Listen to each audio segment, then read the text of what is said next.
Leslie Run Creek to rise and spilling over the makeshift dam near the derailment site. Thanks for joining us for the news at 10 o'clock. I'm Chris Fry. This development now brings in a whole new element of fear and raises more questions about what kind of water is now spilling into the waterway. Michelle Nix live in the newsroom tonight with what we're hearing from the scene. Michelle.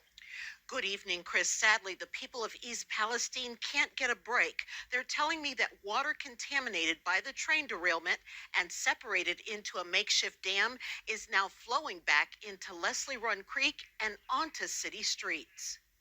New fears in East Palestine from residents who tell me rain breached a man-made dam constructed by Norfolk Southern after the massive train derailment, forcing contaminated water in these photos to flow back into the creek and flood the area of Main Street.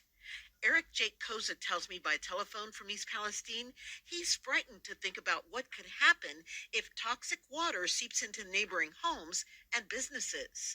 I'm feared that now the chemical is in the ground, it's going to leach towards the water ducts, our aquifer for drinking water. I'm concerned that the park is now contaminated. Koza's family has been diagnosed with chemical irritation or rashes on their skin. Now he says with the breach of the man-made dam, there's an odor in the air again. I have fear.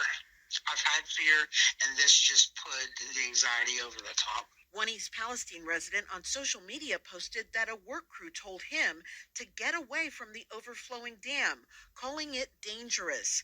As for Koza, he says he doesn't know how much more their community can take. But this is a man-made dam. It was the one that was making it deep enough to where they could pump the water out of the creek. They call them booms. So that it catches the chemicals before it goes further down the creek. Now, there are just so many unknowns. You can understand the anxiety. I called the East Palestine Fire Department, and the dispatcher was surprised to hear that a dam was overflowing, saying no one has contacted us. So at this point, there's no evacuation or anything like that. We'll keep you posted. Reporting live in the newsroom, Michelle Nix, 19 News.